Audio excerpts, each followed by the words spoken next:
સુરતના કોળી સમાજનું ગૌરવ શ્રી જાલમભાઈ વશરામભાઈ મકવાણાને ગુજરાત રાજ્ય ડાયરેક્ટર સિવિલ ડિફેન્સ અને કમાન્ડન્ટ જનરલ હોમગાર્ડ ભવન ખાતે રાષ્ટ્રપતિ મહામહિમ રાષ્ટ્રપતિ મેડલથી સન્માનિત કરવામાં આવ્યા.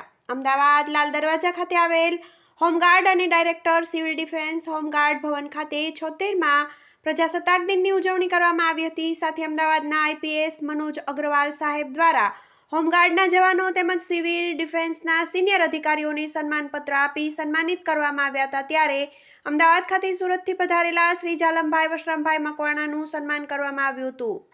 Civil defence divisional warden, Surat જિલ્લા મેજિસ્ટ્રેટ અને નિયંત્રક નાગરિક સંરક્ષણ કચેરી ભારતના મહામહિમ રાષ્ટ્રપતિશ્રીનો લાંબી અને પ્રશંસનીય કામગીરી બદલ 26મી જાન્યુઆરીને 76માં પ્રજાસત્તાક દિને મેડલ આપી સન્માનિત કરવામાં આવ્યા હતા. શ્રી જાલમભાઈ વશરામભાઈ મકવાણાની ઉત્કૃષ્ટ સિદ્ધિ કામગીરી બદલ હૃદયપૂર્વક અભિનંદન અને ગૌરવની લાગણી અનુભવી ખૂબ જ ગર્વ સાથે આઈપીએસ સાહેબ દ્વારા આ નોંધપાત્ર સિદ્ધિ માટે તેમને અભિનંદન પાઠવ્યા. સમર્પણ, સખત પરિશ્રમ અને તમારી ફરજો પ્રત્યેની અતૂટ પ્રતિબદ્ધતાએ આપને માત્ર આ પ્રતિષ્ઠા જ નથી અપાવી, પરંતુ અમારી સંસ્થા અને સમગ્ર નાગરિક સંરક્ષક દળને પણ ઘણું સન્માન અપાવ્યું છે.